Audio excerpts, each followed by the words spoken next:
कल्पना कीजिए कि आप एक युवा व्यक्ति हैं, सपनों और आकांक्षाओं से भरे हुए हैं। अचानक अपने पूरे जीवन को सलाखों के पीछे बिताने की सजा का सामना कर रहे हैं। खैर, तैयार हो जाइए, क्योंकि हम उन नौजवानों के जीवन पर ऐसे वाक्य के गहरे प्रभाव की पड़ताल करते हैं, क्योंकि वे अपने कार्यों के परिणामों को समझने लगते हैं। अदालती नाटक से लेकर सजा सुनाए जाने के बाद तक हम कच्ची भावनाओं, अविश्वास और अपनी स्थिति की गंभीरता को समझने के संघर्ष को देखते हैं। नौजवानों के जीवन में सजा के प्रभाव की दुनिया में एक विचारोत्तेजक और आंखें खोलने वाली यात्रा के लिए तैयार हो जाइए। Dexter Johnson. साल 2007 की बात है। Houston, Texas. एक भरी हुई अदालत में हवा तनाव से भरी हुई थी, क्योंकि 19 साल के डेक्स्टर जॉनसन का भाग्य संतुलन में लटका हुआ था। जॉनसन अपने 4 साथियों के साथ एक ऐसे जघन्य अपराध का दोषी पाया गया था जिसने समुदाय को झकझोर कर रख दिया था। यह सब 1 साल पहले शुरू हुआ था, जब जॉनसन और उसके साथियों ने 23 साल की मारिया अपारेस और 17 साल के ह्यू नगो का अपहरण कर लिया था। दंपति को लूटने के बाद वे उन्हें एक सुनसान जंगली इलाके में ले गए, जहां जॉनसन ने एक भयावह कृत्य किया। उसने मारिया के साथ बलात्कार किया। फिर क्रूरता के एक द्रुत प्रदर्शन में जॉनसन और उसके एक साथी ने दंपति को गहरे जंगल में ले जाकर उनकी हत्या कर दी। इसके बाद जो मुकदमा चला, वह सभी के लिए एक कठिन अनुभव था। अब इस महत्वपूर्ण क्षण में जूरी ने फैसला सुनाया था। अदालत प्रतिवादी और पीड़ितों दोनों के परिवार के सदस्यों से भर गई थी। उनकी निगाहें न्यायाधीश पर टिकी थीं। डेक्स्टर डार्नेल जॉनसन जूरी ने आपको राजधानी हत्या का दोषी पाया है। टेक्सास राज्य के कानूनों के अनुसार इस अदालत द्वारा आपको दंड दिया जाता है। मृत्यु दंड के लिए जूरी के फैसले के बाद अदालत सदमे, दुहक और क्रोध के मिश्रण में फट गई। जॉनसन का परिवार उसके पीछे बैठा था, फैसले से स्पष्ट रूप से तबाह हो गया था। कुछ को बेकाबू रोते हुए सुना जा सकता था, जबकि अन्य स्तब्ध मौन में बैठे थे। पीड़ित परिवार दूसरी तरफ बैठा था, भावनाओं की बाढ़ से समान रूप से अभिभूत था। अचानक से जॉनसन अपनी सीट से उछल पड़ा और एक कंप्यूटर मॉनिटर को गिरा दिया। वह बहुत गुस्से में था और पीड़ित परिवार पर हमला करने दौड़ा। अदालत में हड़कंप मच गया। एक वकील तो डेस्क के नीचे छिप गया। कई पुलिस वाले जॉनसन को घेरने दौड़े, जबकि बाकी लोगों ने भीड़ को काबू में रखने की कोशिश की। जॉनसन को अपनी मौत की सजा बिल्कुल भी अच्छी नहीं लगी, इसलिए उसने ऐसा किया। ये भावनात्मक उथल पुथल दालान तक फैल गई। एक परिवार के सदस्य बहुत दुखी थे और उन्हें तुरंत डॉक्टर के पास ले जाना पड़ा। इस सजा ने दोनों परिवारों पर बहुत बुरा असर डाला। डैनियल बर्टेल्ट। 2 लोगों की हत्या 2013 में हुई थी, जब संदिग्ध सिर्फ 15 साल का था। जांचकर्ताओं का कहना है कि कोनराड शैफर ने भाग लिया था लगभग 2 दर्जन शूटिंग में। अब वह अपना बाकी जीवन सलाखों के पीछे बिताएगा।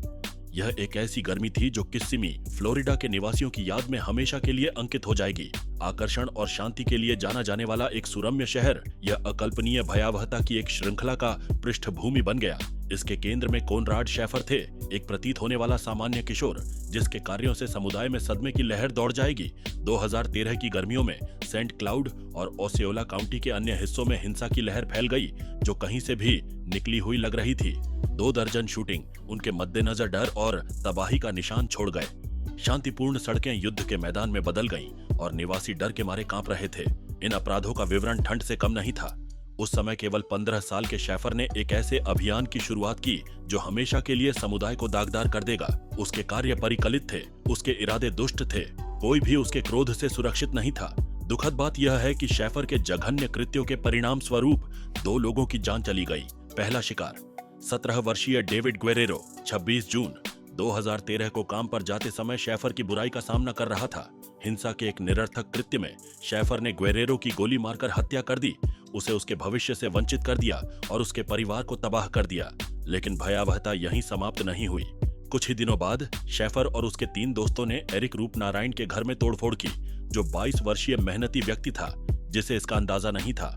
उसके घर का शांतिपूर्ण अभयारण्य एक दुःस्वप्न में बदल गया, क्योंकि शैफर ने बेरहमी से रूपनारायण की गोली मारकर हत्या कर दी और फिर उसके साथियों ने रूपनारायण का गला काट दिया। शैफर और उसके साथियों द्वारा प्रदर्शित क्रूरता का स्तर समझ से बाहर था। समुदाय सदमे और अविश्वास की स्थिति में छोड़ दिया गया था। कैसे एक किशोर, जिसे आशा और सपनों से भरपूर होना चाहिए, ऐसे जघन्य कृत्य कर सकता है? अधिकारियों ने जल्द ही एक दहलाने वाला विवरण खोज निकाला, जिसने कहानी में एक और परत जोड़ दी। शैफर ने अपने पिता को अपने लिए बंदूक और गोला बारूद खरीदने के लिए राजी कर लिया था। यह हथियार, जो रक्षा के लिए था, एक परेशान किशोर के हाथों में विनाश का साधन बन गया। जब कोनराड शैफर का मुकदमा चला तो अदालत तनाव से भर गई। समुदाय अभी भी उसके अपराधों के सदमे से उबर रहा था, उस क्षण की प्रतीक्षा कर रहा था जब न्याय मिलेगा।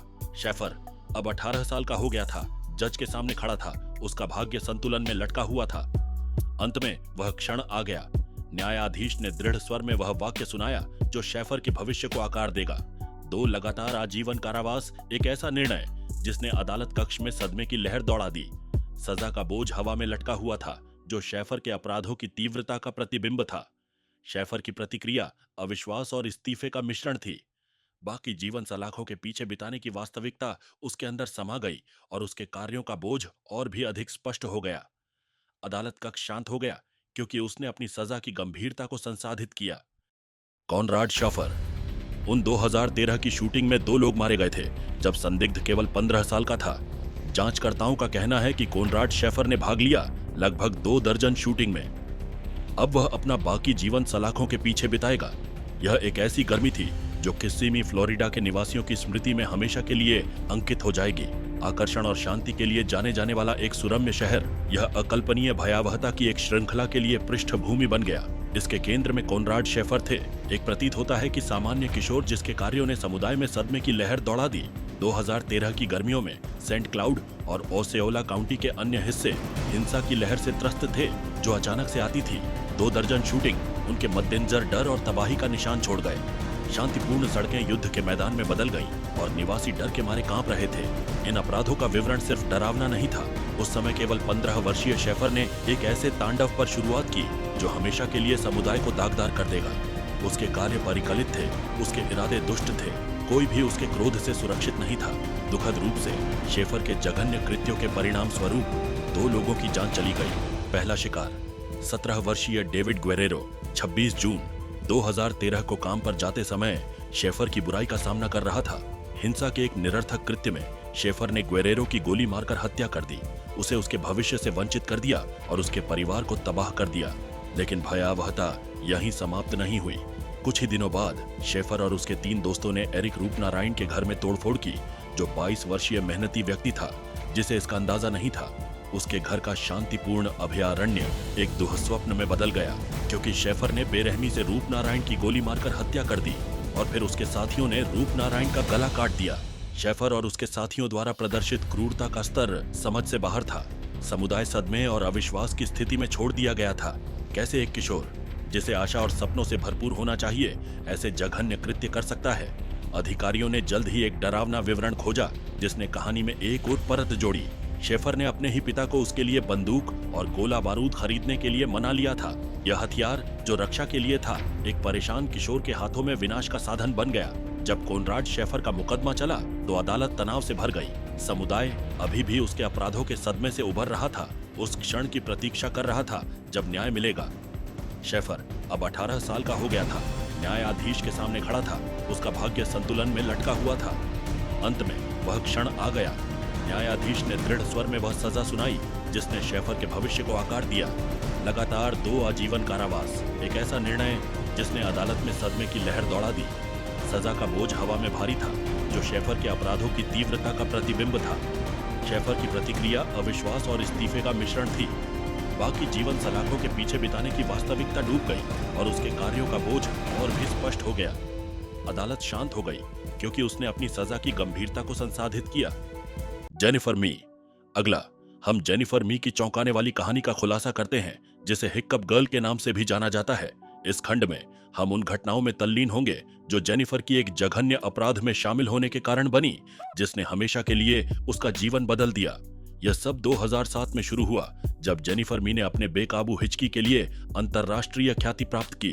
मीडिया को उनकी कहानी से काफी कुछ नहीं मिला और उन्होंने कई टेलीविजन शो में उपस्थिति दर्ज की, सख्ती से इलाज की तलाश में। जेनिफर ने दावा किया कि वह 1 मिनट में 50 बार हिचकी ले रही थी और उसकी स्थिति एक वायरल सनसनी बन गई। जेनिफर ने अपनी हिचकी को रोकने के लिए सब कुछ आजमाया।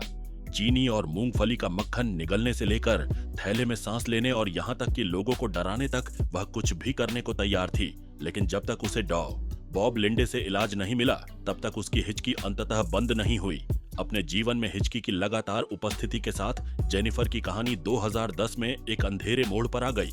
वह एक ऐसे अपराध में शामिल हो गई जिसने देश को झकझोर दिया और सभी को सवाल कर दिया कि कैसे कोई व्यक्ति जो कभी सुर्खियों में था इतनी दुखद स्थिति में समाप्त हो सकता है।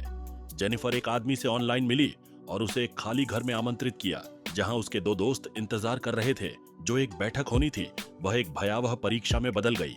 आदमी को लूट लिया गया, गोली मार दी गई और मार दिया गया। जेनिफर को उसके दो दोस्तों के साथ गिरफ्तार कर लिया गया और अपराध के सहयोगी के रूप में हत्या का आरोप लगाया गया। अपराध का विवरण द्रुत शीतन था और देश अविश्वास में छोड़ दिया गया था। कैसे कोई व्यक्ति जो प्रसिद्धि और मीडिया का ध्यान आकर्षित करता था इतने हिंसक कृत्य में शामिल हो सकता है। मीडिया और जनता जेनिफर के एक मीडिया डार्लिंग से एक संदिग्ध अपराधी में परिवर्तन से मोहित हो गए थे। मुकदमे के दौरान जेनिफर के वकील ने उसे एक दलील सौदा पेश किया, लेकिन उसने इसे अस्वीकार कर दिया। अभियोजन पक्ष ने ठोस सबूत पेश किए, जिसमें जेल हाउस फोन कॉल की एक रिकॉर्डिंग भी शामिल थी, जिसमें जेनिफर ने सब कुछ स्थापित करने की बात स्वीकार की। हालांकि उसने दावा किया कि उसने किसी की हत्या नहीं की। जेनिफर, हाय मां, महिला। हेलो जेनिफर, क्या हो रहा है? जेनिफर, मैं जेल में हूं। महिला, तुम जेल में क्यों हो? जेनिफर, उन्होंने मुझे पहली डिग्री हत्या का आरोप लगाया। महिला, तुमने किसे मारा? जेनिफर, मैंने किसी को नहीं मारा। महिला, तो वे आपको पहली डिग्री हत्या का आरोप क्यों लगा रहे हैं? जेनिफर, क्योंकि मैंने सब कुछ सेट कर दिया और यह सब गलत हो गया मां। विशेषज्ञों ने गवाही दी कि जेनिफर का डीएनए पीड़ित की शर्ट पर पाया गया था, जो उसे अपराध से और जोड़ता है। जेनिफर की रक्षा ने तर्क दिया कि वह सिजोफ्रेनिया से पीड़ित थी और उसकी हिचकी टॉरेट सिंड्रोम का एक लक्षण थी। उन्होंने एक परेशान युवा महिला की तस्वीर पेश की, जो अपने कार्यों के लिए पूरी तरह जिम्मेदार नहीं थी। हालांकि जूरी ने अंततः जेनिफर को पहली डिग्री हत्या का दोषी पाया। हम जूरी के रूप में निम्नलिखित पाते हैं कि इस मामले में प्रतिवादी पहले डिग्री हत्या का दोषी है, जैसा कि आरोप लगाया गया है। न्यायाधीश के फैसले की घोषणा करते ही अदालत कक्ष तनाव से भर गया। जेनिफर को पहली डिग्री हत्या का दोषी पाया गया, जैसा कि आरोप लगाया गया था। उसकी सजा का बोझ आजीवन कारावास हवा में लटका हुआ था। जेनिफर के सह प्रतिवादियों को भी यही सजा मिली, जिससे उनके कार्यों की गंभीरता पर जोर दिया गया। फैसले पर जेनिफर की प्रतिक्रिया अविश्वास, उदासी और इस्तीफे का मिश्रण थी। बाकी जीवन सलाखों के पीछे बिताने की वास्तविकता उसके अंदर समा गई। प्रसिद्धि और सफलता से भरे भविष्य के उसके सपने चकनाचूर हो गए। जेल में जीवन की कठोर वास्तविकता से बदल गए और उसके साथ जेनिफर के जीवन ने एक दुखद मोड़ ले लिया। कभी मशहूर हिक्कप गर्ल अब एक दोषी हत्यारी थी, जो जीवन भर की कैद का सामना कर रही थी।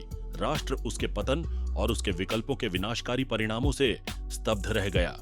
टीजे लेन ओहियो के एक छोटे से शहर में एक चौंकाने वाली घटना घटी, जिसने शामिल लोगों के जीवन को हमेशा के लिए बदल दिया। 27 फरवरी 2012 को थॉमस माइकल टीजे लेन, एक किशोर जो क्रोध और नाराजगी से भरा हुआ था, ने चार्डन हाई स्कूल में एक दुखद शूटिंग की। हिंसा का यह कार्य अपने पीड़ितों में से एक के साथ व्यक्तिगत प्रतिद्वंद्विता से प्रेरित होकर 3 छात्रों की मौत हो गई और कई अन्य घायल हो गए। उस काले दिन की सुबह जैसे ही छात्र अपनी कक्षाओं में बस गए, माहौल तनावपूर्ण था। उन लोगों के लिए अनजान T.J लेन स्कूल में 2.2 कैलिबर की हैंडगन और चाकू लेकर पहुंचा था। अपना गुस्सा निकालने के लिए तैयार था। जैसे जैसे मिनट बीत रहे थे, मंच एक त्रासदी के लिए तैयार हो रहा था, जो शामिल लोगों के जीवन को हमेशा के लिए बदल देगा। कैफेटेरिया गतिविधि का एक हलचल वाला केंद्र हिंसा के पहले कार्य का सेटिंग था। T.J लेन अपने व्यक्तिगत प्रतिशोध से प्रेरित होकर डैनियल परमरटर को निशाना बनाया और गोली चला दी। गोलियों की आवाज हवा में गूंज उठी, स्कूल की शांति को तोड़ दिया।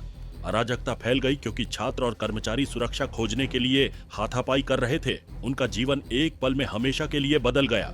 जैसे जैसे दहशत फैलती गई, लेन ने अपने तांडव को जारी रखा। अपने रास्ते में आने वाले किसी भी व्यक्ति पर अंधाधुंध गोलीबारी की। रसेल किंग जूनियर और डेमेट्रियस हेवलिन क्रॉस फायर में फंस गए और लेन के क्रोध का शिकार हो गए। गलियारे जो कभी हंसी और गपशप से भर जाते थे, अब दहशत और निराशा की चीखों से गूंज उठे। अराजकता के बीच कुछ छात्र अपनी कक्षाओं में शरण लेने में कामयाब रहे, दरवाजे बंद कर दिए और अपने जीवन के लिए प्रार्थना की। शिक्षक बहादुरी और त्वरित सोच के साथ छात्रों को सामना करने वाले दुःस्वप्न से बचाने की पूरी कोशिश की, लेकिन नुकसान हो चुका था। 3 लोगों की जान चली गई और उस दिन के निशान हमेशा बचे लोगों को सताएंगे। शूटिंग के बाद घायलों को पास के अस्पतालों में ले जाया गया। उनके घाव बेवजह हुई हिंसा की दर्दनाक याद दिला रहे थे। परिवारों ने अपने प्रियजनों के समाचार का बेसब्री से इंतजार किया, उनके ठीक होने की प्रार्थना की और एक बच्चे को खोने के अकल्पनीय दुख से जूझ रहे थे। जैसे ही शूटिंग की सदमे की लहर समुदाय में गूंज उठी, कानूनी प्रणाली ने न्याय की अपनी खोज शुरू कर दी। टीजे लेन इस जघन्य कृत्य का अपराधी गिरफ्तार कर लिया गया और बाद में कई आरोपों में आरोपित किया गया, जिसमें गंभीर हत्या भी शामिल थी। मंच एक ऐसे परीक्षण के लिए तैयार किया गया था जो इस परेशान किशोर के भाग्य का निर्धारण करेगा। जैसे ही मुकदमा शुरू हुआ, अदालत में उत्सुकता भर गई। राष्ट्र की निगाहें इस छोटे से शहर और उसकी दीवारों के भीतर हुई घटनाओं पर टिकी थीं। यहीं पर टीजे लेन ने अपने द्वारा किए गए जघन्य अपराध के लिए उच्च स्तर का अनादर और अपराध बोध प्रदर्शित किया। सबसे पहले वह अदालत कक्ष में आया, जिस पर किलर शब्द लिखा हुआ था। उन्होंने एक पीड़ित की मां द्वारा अपने प्रभाव कथन को देने पर मुस्कुराकर भी अपनी अवमानना दिखाई। आप कभी भी मेरे विचारों में नहीं रहेंगे। इसके बाद कभी नहीं मेरा परिवार आगे बढ़ेगा, आप नहीं। हफ्तों की गवाही और विचार विमर्श के बाद सच्चाई का क्षण आ गया। टी. लेन अब अपने कार्यों के परिणामों का सामना कर रहा था, उस फैसले का इंतजार कर रहा था जो उसके भाग्य को सील कर देगा। जैसे ही जूरी ने अपना फैसला सुनाया, अदालत कक्ष में तनाव स्पष्ट था। टी. लेन को सभी आरोपों में दोषी पाया गया। अदालत कक्ष भावनाओं के मिश्रण में फूट पड़ा, राहत, शोक और समापन की भावना। पीड़ितों के परिवारों को, हालांकि हमेशा के लिए उनके नुकसान से घायल हो गए, इस ज्ञान में सांत्वना मिली कि न्याय हो गया था। लेन को पैरोल की संभावना के बिना 3 लगातार आजीवन कारावास की सजा सुनाई गई, यह सुनिश्चित करते हुए कि वह फिर कभी एक स्वतंत्र व्यक्ति के रूप में सड़कों पर नहीं चलेगा। भारी सजा के बावजूद टी. लेन ने साबित कर दिया कि वह परवाह नहीं करता, क्योंकि उसने शोक संतप्त परिवारों को मध्य उंगली दिखाई और कहा, यह हाथ जिसने ट्रिगर खींचा, जिसने तुम्हारे बेटों को मार डाला, अब याद में हस्तमैथुन करता है। भाड़ में जाओ तुम सब। नेहेमाया ग्रीगो। आज रात हम अल्बुकर्क साउथ वैली में एक सामूहिक हत्या के अधिक परेशान करने वाले विवरण सीख रहे हैं। 15 वर्षीय नेहेमायाह ग्रीगो जेल में है। जांचकर्ताओं को बताने के बाद उसने गोली मारकर हत्या कर दी, उनके माता पिता और 3 छोटे भाई बहन। आगे हम नेहेमायाह ग्रीगो के दिल दहला देने वाले मामले का पता लगाएंगे, एक किशोर जिसका जीवन एक अंधेरे और दुखद मोड़ पर आ गया। साउथ वैली, न्यू मैक्सिको को हिला देने वाली सामूहिक गोलीबारी के भयावह विवरणों से लेकर उसके बाद हुए मनोरंजक परीक्षण तक, जहां ग्रीगो का भाग्य संतुलन में लटका हुआ था। यह एक ऐसा मामला था जिसने राष्ट्र को मंत्रमुग्ध कर दिया। उस काले दिन 15 वर्षीय ग्रीगो के काले विचार एक भयावह योजना में बदल गए। की कैलिबर सेमी ऑटोमेटिक राइफल और AR-50 type semi automatic rifle से लैस होकर ग्रीगो ने अपनी योजना को अंजाम दिया। उन्होंने अपनी मां सारा को निशाना बनाकर शुरुआत की, जो उनके सुनियोजित तांडव का पहला शिकार थी। अगला निशाना ग्रीगो का छोटा भाई था, जिसकी जान उसी हाथों से ली गई थी जिसने उसकी रक्षा करनी चाहिए थी। ग्रीगो के कार्य बहुत ही क्रूर थे, क्योंकि वह घर के माध्यम से आगे बढ़ा, अपने पीछे तबाही का निशान छोड़ गया। लेकिन ग्रीगो की हिंसा की लहर खत्म नहीं हुई थी। उसने अपना ध्यान अपनी 2 छोटी बहनों की ओर लगाया। कुछ ही पलों में उनके निर्दोष जीवन को बुझा दिया। ग्रीगो परिवार, जो कभी हंसी और प्यार से भर जाता था, अब त्रासदी से टूट गया था।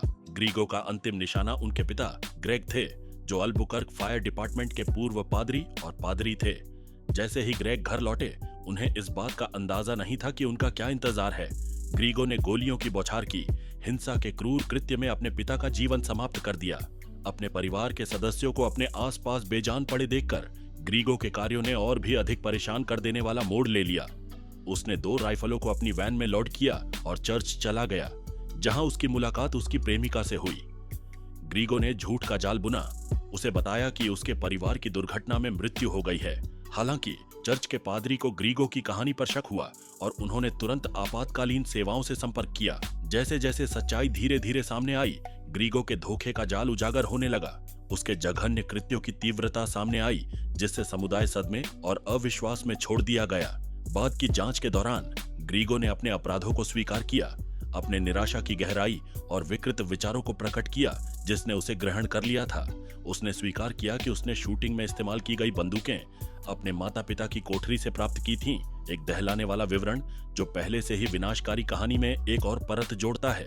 अदालत तनाव और भावनाओं से भर गई, क्योंकि ग्रीगो जज के सामने खड़ा था, उसका भाग्य संतुलन में लटका हुआ था।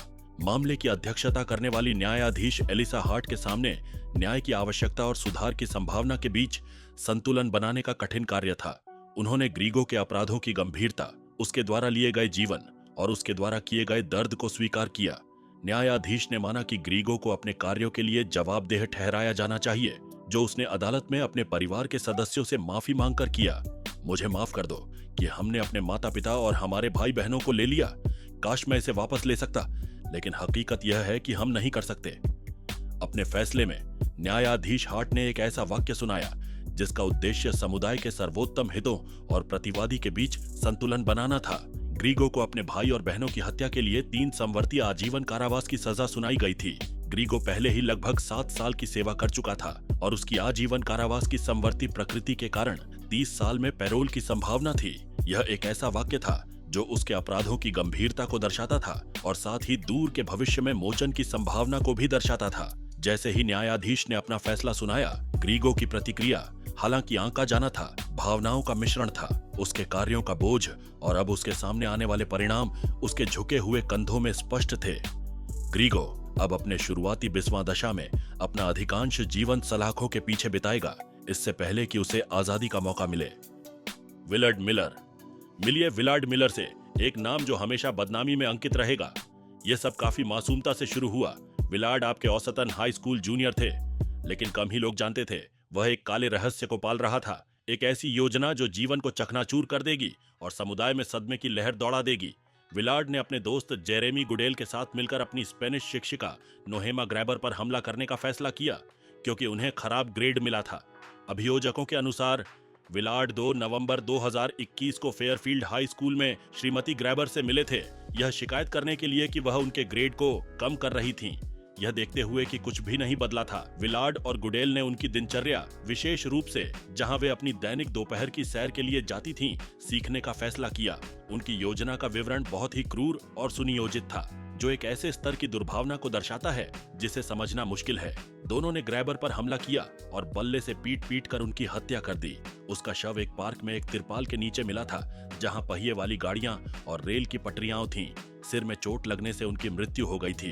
विलार्ड के अपराध की खबर से उसके हाई स्कूल के हॉल में सदमे की लहर दौड़ गई। छात्र और शिक्षक समान रूप से हतप्रभ रह गए, यह समझने के लिए संघर्ष कर रहे थे कि कोई ऐसा व्यक्ति जिसे वे जानते थे ऐसा जघन्य कृत्य कर सकता है। विश्वासघात और भय की भावना स्पष्ट थी, क्योंकि समुदाय इस एहसास से जूझ रहा था कि बुराई सबसे अप्रत्याशित स्थानों में छिप सकती है। जिस परीक्षण का पालन किया गया वह एक कठिन तमाशा था, क्योंकि अभियोजन पक्ष ने विलार्ड के खिलाफ निर्णायक साक्ष्य रखा था। अंत में वह क्षण आ गया जब विलार्ड को अपने कार्यों के परिणामों का सामना करना पड़ेगा। न्यायाधीश ने एक कठोर अभिव्यक्ति के साथ वह फैसला सुनाया जो उसके भाग्य को सील कर देगा। अदालत प्रकृति के आधार पर और इस अपराध की परिस्थितियां, साथ ही आवश्यक 25 कारकों के साथ कि मुझे एक किशोर की सजा में विचार करना है। आयोवा राज्य में पहली डिग्री हत्या के साथ की प्रतिवादी विलार्ड नोबल जेडन मिलर को होना चाहिए आजीवन की सजा दी गई। विलार्ड की सजा पर प्रतिक्रिया चौंकाने वाली थी। जैसे ही न्यायाधीश के शब्द अदालत कक्ष में गूंज उठे, उसका चेहरा हालांकि अपठनीय था, पश्चाताप का संकेत देता था। यह एहसास कि वह अपना अधिकांश जीवन सलाखों के पीछे बिताएगा उस पर 1 टन ईंटों की तरह गिरा। पेटन गेंड्रॉन एक प्रतीत होने वाला सामान्य किशोर, एक अंधेरे और मुड़ विचारधारा को पालता था, जो अंततः बफेलो के इतिहास में सबसे भयावह हिंसा के कृत्यों में से एक का कारण बनेगा। अन्यथा एक शांत व्यक्ति माना जाता था। कई लोग यह नहीं जानते थे कि गेंड्रॉन एक श्वेत वर्चस्ववादी था, जो नफरत, भय और अज्ञानता के विषाक्त मिश्रण से प्रेरित था।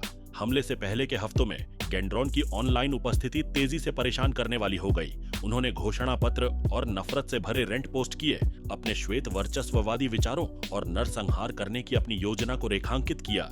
ये पोस्ट उस हिंसा की एक दहलाने वाली चेतावनी के रूप में काम करते थे जो सामने आने वाली थी। शूटिंग के दुर्भाग्यपूर्ण दिन गेंड्रॉन ने बुलेट प्रतिरोधी कवच पहना और खुद को एक संशोधित अर्ध स्वचालित राइफल से लैस किया। उन्होंने बफेलो, न्यूयॉर्क में एक टॉप्स फ्रेंडली मार्केट सुपरमार्केट में प्रवेश किया, जो मुख्य रूप से एक अश्वेत पड़ोस था, और उनके शिकार बेखबर और निर्दोष। उन्हें पता नहीं था कि उनका क्या इंतजार है। जो तबाही हुई वह तेज और निर्दयी थी। गेंड्रॉन ने गोलियों की बौछार की, अपने रास्ते में आने वाले किसी भी व्यक्ति को अंधाधुंध निशाना बनाया। गोलियों की आवाज सुपरमार्केट के गलियारों में गूंज उठी, शांति और शांति को तोड़ दिया जो कभी उस स्थान को भर देता था। दहशत और अराजकता फैल गई, क्योंकि दुकानदार बेताब होकर आश्रय की तलाश कर रहे थे और कत्लेआम से बचने की कोशिश कर रहे थे। जब शूटिंग अंततः बंद हुई, तब विनाशकारी टोल स्पष्ट हो गया। 10 अफ्रीकी अमेरिकी बेजान पड़े थे। उनका जीवन बेवजह हिंसा के एक कृत्य से छोटा हो गया था। 3 अन्य घायल हो गए। उनके शरीर और मन हमेशा के लिए दर्दनाक अनुभव से चिह्नित हो गए। गेंड्रॉन के कार्यों ने समुदाय में सदमे की लहर दौड़ा दी। उनके मद्देनजर शोक और निराशा का निशान छोड़ गए। जैसे जैसे जांच आगे बढ़ी, गेंड्रोन के कट्टरपंथीकरण और पूर्व नियोजन की सीमा स्पष्ट हो गई। उनकी ऑनलाइन उपस्थिति से एकत्र किए गए साक्ष्य और उनके द्वारा किए गए सावधानी पूर्वक नियोजन ने कोई संदेह नहीं छोड़ा कि यह घरेलू आतंकवाद का एक नफरत से भरा कृत्य था।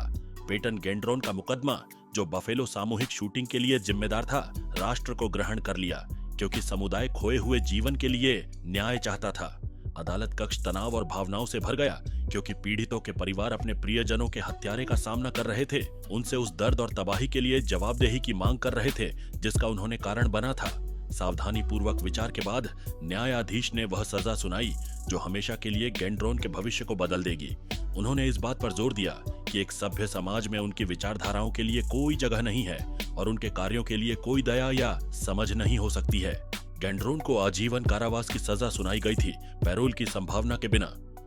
आपने जो नुकसान किया है वह बहुत बड़ा है और जिन लोगों को आपने चोट पहुंचाई है इस समुदाय के लिए बहुत मूल्यवान है। आप कभी भी दिन की रोशनी नहीं देखेंगे एक स्वतंत्र व्यक्ति के रूप में फिर से। जैसे ही गेंड्रोन ने न्यायाधीश के शब्द सुने, उसका चेहरा अप्रभावित रहा। यह स्पष्ट नहीं था कि वह वास्तव में अपने कार्यों की तीव्रता या उसके सामने आने वाले आजीवन परिणामों को समझता है या नहीं। उसकी सजा का बोझ उस पर आ गया, एक भारी बोझ जो वह अपने बाकी दिनों तक ढोएगा। John Freeman junior. अंत में हम जॉन फ्रीमैन जूनियर के दुखद मामले में तल्लीन हैं। एक किशोर जिसका जीवन एक अंधेरे मोड़ पर आ गया जब उसे 5 वर्षीय इसाबेला टेनेंट की हत्या के लिए 22 साल से आजीवन कारावास की सजा सुनाई गई। अपने आप को तैयार करें क्योंकि हम इस अपराध के दिल दहला देने वाले विवरण और अदालत के नाटक का खुलासा करते हैं। यह एक धूप वाला गर्मी का दिन था जब इसाबेला, जिसे प्यार से बेला के नाम से जाना जाता था, किंडरगार्टन शुरू करने से कुछ ही हफ्ते दूर थी। उसके परिवार को कम ही पता था कि यह दिन एक ऐसे दुःस्वप्न की शुरुआत होगी जिसकी उन्होंने कभी कल्पना भी नहीं की होगी। अधिकारियों के अनुसार 17 वर्षीय फ्रीमैन ने अगस्त 2012 में नियाग्रा फॉल्स में अपने परदादा परदादी के घर पर युवा लड़की की बेरहमी से हत्या कर दी थी। इसाबेला टेनेंट रात वहीं बिता रही थी जबकि उसकी मां काम पर थी। उस समय फ्रीमैन घर मालिकों का पड़ोसी था जिन्होंने कहा कि जब वे बिस्तर पर गए तो उन्होंने लड़की को उसकी देखभाल में छोड़ दिया। पुलिस के अनुसार फ्रीमैन ने स्वीकार किया कि उसने इसाबेला का गला घोंटकर उसकी हत्या कर दी क्योंकि वह सोने से इनकार कर रही थी। जांचकर्ताओं का कहना है कि हत्या करने के बाद फ्रीमैन ने अपने 18 वर्षीय दोस्त टाइलर बेस्ट की मदद से इसाबेला के शव को कचरे के डिब्बे में फेंक दिया। अदालत भावनाओं से भर गई क्योंकि न्यायाधीश, वकील और शामिल परिवार इस मामले के विनाशकारी प्रभाव से जूझ रहे थे। जॉन फ्रीमैन जूनियर 17 वर्षीय बेला की असामयिक मृत्यु के लिए जिम्मेदार प्रतिवादी की कुर्सी पर बैठा था। उसका चेहरा अपराध बोध और पश्चाताप से चिह्नित था। जैसे ही सजा सुनाई गई, सभी की निगाहें फ्रीमैन पर थीं। क्या वह कोई पश्चाताप दिखाएगा? क्या वह अपने कार्यों की व्याख्या करने का प्रयास करेगा? कमरे में तनाव स्पष्ट था। न्यायाधीश मैथ्यू मर्फी ने युवा इसाबेला के खिलाफ किए गए अपराध की गंभीरता को पहचाना। एक भारी दिल के साथ उन्होंने अधिकतम सजा सुनाई, यह सुनिश्चित करते हुए कि फ्रीमैन अपना अगला 22 साल सलाखों के पीछे बिताएगा। कार्यवाही के दौरान फ्रीमैन का व्यवहार स्पष्ट रूप से व्याकुल था। उसके चेहरे पर आंसू बह रहे थे क्योंकि वह अपने कार्यों के बोझ से जूझ रहा था। जैसे ही हम किशोरों के जीवन की सजाओं पर प्रतिक्रियाओं की दुनिया में इस विचारोत्तेजक यात्रा के अंत में आते हैं, हमें उम्मीद है कि इन कहानियों ने न्याय प्रणाली और मानव स्वभाव की जटिलताओं पर प्रकाश डाला है। इस तरह के और आकर्षक वीडियो के लिए अपनी स्क्रीन पर दिखाए जा रहे कार्ड्स पर क्लिक करें और मैं दूसरी तरफ इंतजार कर रहा हूँ। John Freeman junior. अंत में हम जॉन फ्रीमैन जूनियर के दुखद मामले में तल्लीन हैं। एक किशोर जिसका जीवन एक अंधेरे मोड़ पर आ गया जब उसे 5 वर्षीय इसाबेला टेनेंट की हत्या के लिए 22 साल से आजीवन कारावास की सजा सुनाई गई। अपने आप को तैयार करें क्योंकि हम इस अपराध के दिल दहला देने वाले विवरण और अदालत के नाटक का खुलासा करते हैं। यह एक धूप वाला गर्मी का दिन था जब इसाबेला, जिसे प्यार से बेला के नाम से जाना जाता था, किंडरगार्टन शुरू करने से कुछ ही हफ्ते दूर थी। उसके परिवार को कम ही पता था कि यह दिन एक ऐसे दुःस्वप्न की शुरुआत होगी जिसकी उन्होंने कभी कल्पना भी नहीं की होगी। अधिकारियों के अनुसार 17 वर्षीय फ्रीमैन ने अगस्त 2012 में नियाग्रा फॉल्स में अपने परदादा परदादी के घर पर युवा लड़की की बेरहमी से हत्या कर दी थी। इसाबेला टेनेंट रात वहीं बिता रही थी जबकि उसकी मां काम पर थी। उस समय फ्रीमैन घर मालिकों का पड़ोसी था जिन्होंने कहा कि जब वे बिस्तर पर गए तो उन्होंने लड़की को उसकी देखभाल में छोड़ दिया। पुलिस के अनुसार फ्रीमैन ने स्वीकार किया कि उसने इसाबेला का गला घोंटकर उसकी हत्या कर दी क्योंकि वह सोने से इनकार कर रही थी। जांचकर्ताओं का कहना है कि हत्या करने के बाद फ्रीमैन ने अपने 18 वर्षीय दोस्त टाइलर बेस्ट की मदद से इसाबेला के शव को कचरे के डिब्बे में फेंक दिया। अदालत भावनाओं से भर गई क्योंकि न्यायाधीश, वकील और शामिल परिवार इस मामले के विनाशकारी प्रभाव से जूझ रहे थे। जॉन फ्रीमैन जूनियर 17 वर्षीय बेला की असामयिक मृत्यु के लिए जिम्मेदार प्रतिवादी की कुर्सी पर बैठा था। उसका चेहरा अपराध बोध और पश्चाताप से चिह्नित था। जैसे ही सजा सुनाई गई, सभी की निगाहें फ्रीमैन पर थीं। क्या वह कोई पश्चाताप दिखाएगा?